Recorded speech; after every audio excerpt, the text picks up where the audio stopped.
حضور صلی اللہ علیہ وسلم کی عمر جب 35 سال ہوئی تو مکہ میں زبردست سیلاب آیا تو کعبہ کی دیواروں میں دراڑیں پڑ گئیں۔ اب اس کی مرمت کے لیے دیواروں کو جب گرایا تو ایک دیوار میں ایک خط ملا جو سریانی زبان میں تھا۔ ایک یہودی کو پکڑ کر لایا گیا جو یہ زبان پڑھ سکتا تھا۔ خط میں جو لکھا تھا پورے مکہ کے ہوش اڑ گئے یہ سن کر کے بسم اللہ الرحمن الرحیم۔ آپ صلی اللہ علیہ وسلم کی عمر 35 سال ہوئی تو مکہ میں زبردست سیلاب آیا۔ قریش نے اس سیلاب سے محفوظ رہنے کے لیے ایک بند بنا رکھا تھا، مگر یہ سیلاب اس قدر زبردست تھا کہ بند توڑ کر کعبہ میں داخل ہو گیا۔ پانی کی زبردست ریلیں اور پانی کے اندر جمع ہونے کی وجہ سے کعبہ کی دیوار میں شگاف پڑ گئے۔ اس سے پہلے ایک مرتبہ یہ دیواریں آگ لگ جانے کی وجہ سے کمزور ہو چکی تھیں، اور یہ واقعہ اس طرح ہوا تھا کہ ایک مرتبہ کوئی عورت کعبہ کو دھونی دے رہی تھی کہ اس آگ میں سے ایک چنگاری اڑ کر کعبہ کے پردوں تک پہنچ گئی۔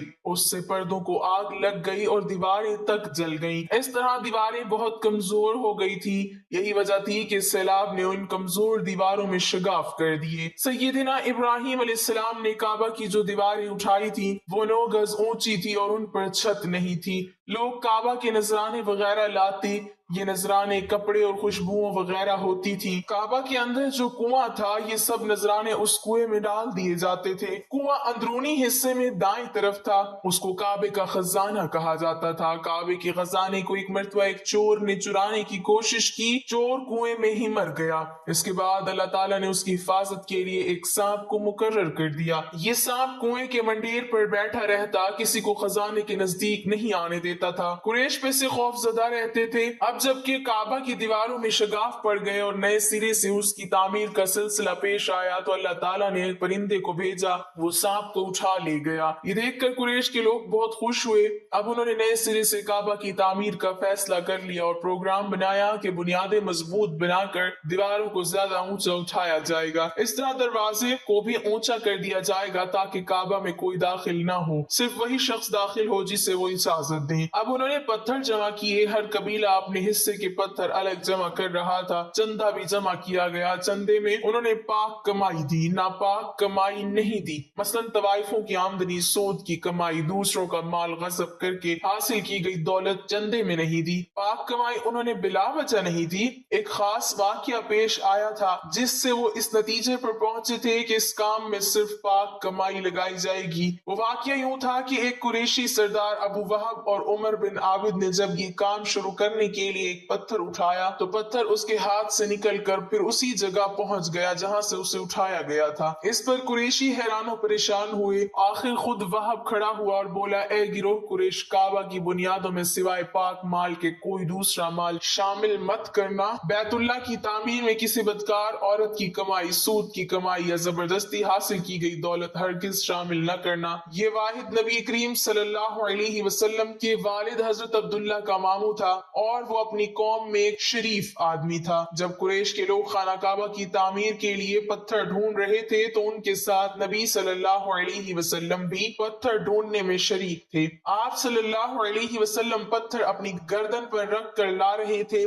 تعمیر شروع کرنے سے پہلے قریش کے لوگوں نے خوف محسوس کیا کہ دیواریں گرانے سے کہیں ان پر کوئی مصیبت نازل نہ ہو جائے۔ آخر ایک سردار ولید بن مغیرہ نے کہا، کعبہ کی دیواریں گرانے سے تمہارا ارادہ اصلاح اور مرمت کا ہے، اس کو خراب کرنے کا نہیں۔ جواب میں لوگوں نے کہا، ظاہر ہے ہم تو مرمت اور اصلاح چاہتے ہیں۔ یہ سن کر ولید نے کہا، تب پھر سمجھ لو کہ اللہ تعالیٰ اصلاح کرنے والوں کو برباد نہیں کرتا۔ پھر ولید ہی نے گرانے کے کام کی ابتدا کی، لیکن اس نے ابھی صرف ایک ہی حصہ گرایا تھا کہ معلوم ہو جائے کہ ان پر کوئی تباہی تو نہیں آتی۔ جب وہ رات خیریت سے گزر گئی تو دوسرے دن سب لوگ اس کے ساتھ شریک ہو گئے اور پوری عمارت گرا دی، یہاں تک کہ ان کی بنیاد تک پہنچ گئے۔ یہ بنیاد حضرت ابراہیم علیہ السلام کے ہاتھ کی رکھی ہوئی تھی۔ حضرت ابراہیم علیہ السلام نے بنیادوں میں سبز رنگ کے پتھر رکھے تھے۔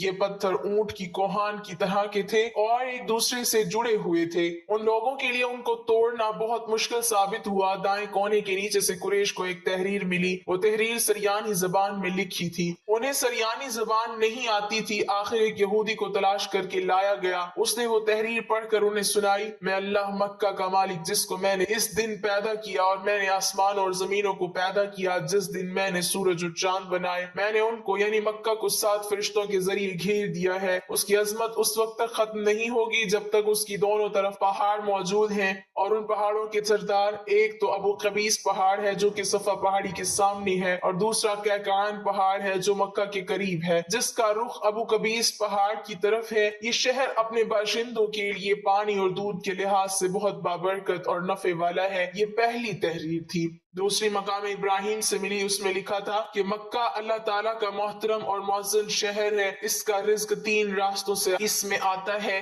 یہاں 3 راستوں سے مراد قریش کے 3 تجارتی راستے ہیں، ان راستوں سے کافی آتے جاتے ہیں۔ تیسری تحریر اس سے کچھ فاصلے پر ملی، اس میں لکھا تھا جو بھلائی بوئے گا لوگ اس پر شک کریں گے یعنی اس جیسا بننے کی کوشش کریں گے، اور جو شخص رسوائی بوئے گا وہ رسوائی اور ندامت پائے گا۔ تم برائیاں کر کے بھلائی کی آس لگاتے ہو، ہاں یہ ایسا ہی ہے جیسے کیکر یعنی کانٹے دار درخت میں کوئی انگور تلاش کرے۔ یہ تحریر کعبہ کے اندر پتھر پر کھدی ہوئی ملی۔ کعبہ کی تعمیر کے سلسلے میں قریش کو پتھروں کے علاوہ لکڑی کی بھی ضرورت تھی، چھت اور دیواروں میں لکڑی کی ضرورت تھی۔ لکڑی کا مسئلہ اس طرح حل ہوا کہ ایک جہاز عرب کے ساحل سے آ کر ٹکرا گیا۔ آج اس مقام کو جدہ کا ساحل کہا جاتا ہے، پہلے مکہ کا ساحل کہلاتا تھا، اسی لیے مکہ کا قریب ترین ساحل یہی تھا۔ ساحل سے ٹکرا کر جہاز ٹوٹ گیا، وہ جہاز کسی رومی تاجر کا تھا۔ اس جہاز میں شاہ روم کے لیے سنگ مرمر، لکڑی اور لوہے کا سامان لے جایا جا رہا تھا۔ قریش کو اس جہاز کے بارے میں پتا چلا، یہ لوگ وہاں پہنچے اور ان لوگوں سے لکڑی خرید لی۔ اس طرح چھت کی تعمیر میں اس لکڑی کو استعمال کیا گیا۔ آخر خانہ کعبہ کی تعمیر کا کام ہجری اسود تک پہنچ گیا۔ اب یہاں ایک نیا مسئلہ پیدا ہو گیا۔ سوال یہ پیدا ہوا کہ ہجری اسود کو کون اٹھا کر اس جگہ پر رکھے گا؟ ہر قبیلہ یہ فضیلت خود حاصل کرنا چاہتا تھا۔ یہ جھگڑا اس حد تک بڑھا کہ مرنے مارنے تک نوبت آ گئی۔ لوگ ایک دوسرے کو قتل کرنے پر تل گئے۔ قبیلہ عبدالدار نے تو قبیلہ عدہ کے ساتھ مل کر ایک برتن میں خون بھرا اور ان میں اپنے ہاتھ ڈبو کر کہا ہجری اسود ہم خود رکھیں گے۔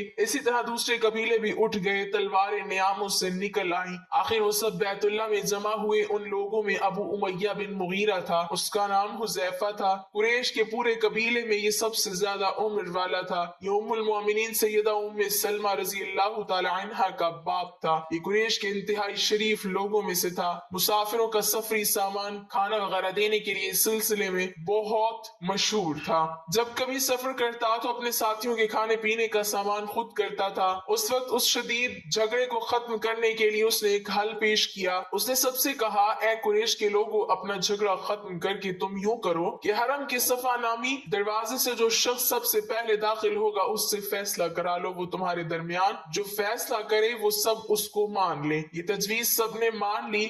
آج اس دروازے کو باب السلام کہا جاتا ہے۔ یہ دروازہ رکن یمانی اور رکن اسود کے درمیانی حصے کے سامنے ہے۔ اللہ کی قدرت کہ اس دروازے سے سب سے پہلے حضور صلی اللہ علیہ وسلم تشریف لائے۔ قریش نے جیسے ہی آپ صلی اللہ علیہ وسلم کو دیکھا تو پکار اٹھے، یہ تو امین ہے، یہ تو محمد ہے۔ ہم ان پر راضی ہیں۔ اور ان کے ایسا کہنے کی وجہ یہ تھی کہ قریش اپنے آپس کے جھگڑوں کے فیصلے آپ صلی اللہ علیہ وسلم سے ہی کراتے تھے۔ آپ صلی اللہ علیہ وسلم کسی کی بھی جا حمایت نہیں کرتے تھے، نہ بلا وجہ کسی کی مخالفت کرتے تھے۔ پھر ان لوگوں نے اپنے جھگڑوں کی تفصیل آپ صلی اللہ علیہ وسلم کو سنائی۔ ساری تفصیل سن کر آپ صلی اللہ علیہ وسلم نے فرمایا، ایک چادر لے آؤ۔ وہ لوگ چادر لے آئے۔ آپ صلی اللہ علیہ وسلم نے اس چادر کو بچھایا اور اپنی دست مبارک سے ہجر اسود کو اٹھا کر اس چادر میں رکھ دیا۔ اس کے بعد آپ صلی اللہ علیہ وسلم نے ارشاد فرمایا کہ قبیلے کے لوگ اس چادر کا ایک ایک کنارہ پکڑ لیں، پھر سب مل کر ان کو اٹھائیں۔ انہوں نے ایسا ہی کیا، چادر کو اٹھائے ہوئے اس مقام تک آگے جہاں ہجر اسود کو رکھنا تھا۔ پھر اس کے بعد نبی صلی اللہ علیہ وسلم نے ہجر اسود کو اٹھا کر اس کی جگہ رکھنا چاہا، لیکن عین اس وقت ایک نجدی شخص آگے بڑھا اور تیز آواز میں بولا، بڑے تعجب کی بات ہے کہ آپ لوگوں نے ایک کم عمر نوجوان کو ایسا رہنما بنا لیا، اس کی عزت افزائی میں لگ گئے ہو۔ یاد رکھو یہ شخص سب کو گروہوں میں تقسیم کر دے گا، تم لوگوں کو پارا پارا کر دے گا۔ قریب تھا کہ لوگوں میں اس کی باتوں سے ایک بار پھر جھگڑا ہو جائے، لیکن پھر خود ہی انہوں نے محسوس کر لیا کہ حضور صلی اللہ علیہ وسلم نے جو فیصلہ کیا ہے وہ لڑانے والا نہیں، لڑائی ختم کرنے والا ہے۔ چنانچہ حجر اسود کو نبی صلی اللہ علیہ وسلم نے اپنے مبارک ہاتھوں سے اس جگہ پر رکھ دیا۔ مورخوں نے لکھا ہے یہ نجدی شخص دراصل ابلیس جو اس موقع پر انسانی شکل میں آیا تھا۔ جب کعبہ کی تعمیر مکمل ہو گئی تو قریش نے اپنے بتوں کو پھر سے اس میں سجا دیا۔ کعبہ کی یہ تعمیر جو قریش نے کی تھی چوتھی تعمیر تھی۔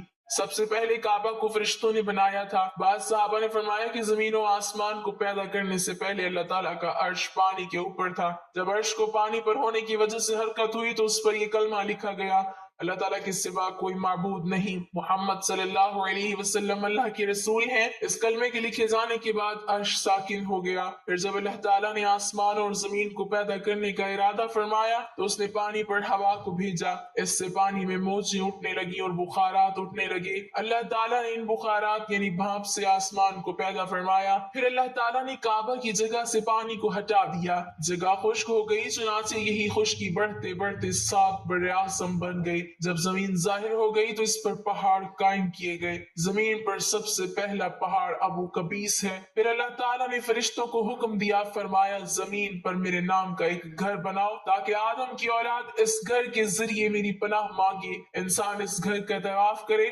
جس طرح تم نے میرے عرش کے گرد طواف کیا ہے تاکہ میں ان سے راضی ہو جاؤں۔ فرشتے نے حکم کی تعمیل کی، پھر حضرت آدم علیہ السلام نے خانہ کعبہ کی تعمیر شروع کی۔ اس کے بعد حضرت ابراہیم علیہ السلام نے کعبہ کی تعمیر کی۔ اس طرح قریش کے ہاتھوں یہ تعمیر چوتھی بار ہوئی تھی۔ اللہ پاک ہمیں بہتر عمل کرنے کی توفیق عطا فرمائے اور ہمیں نیکوکاروں میں شامل کرے، آمین۔ ناظرین، کمنٹ باکس میں اللہ تعالیٰ کے 99 ناموں میں سے ایک نام ضرور ٹائپ کریں۔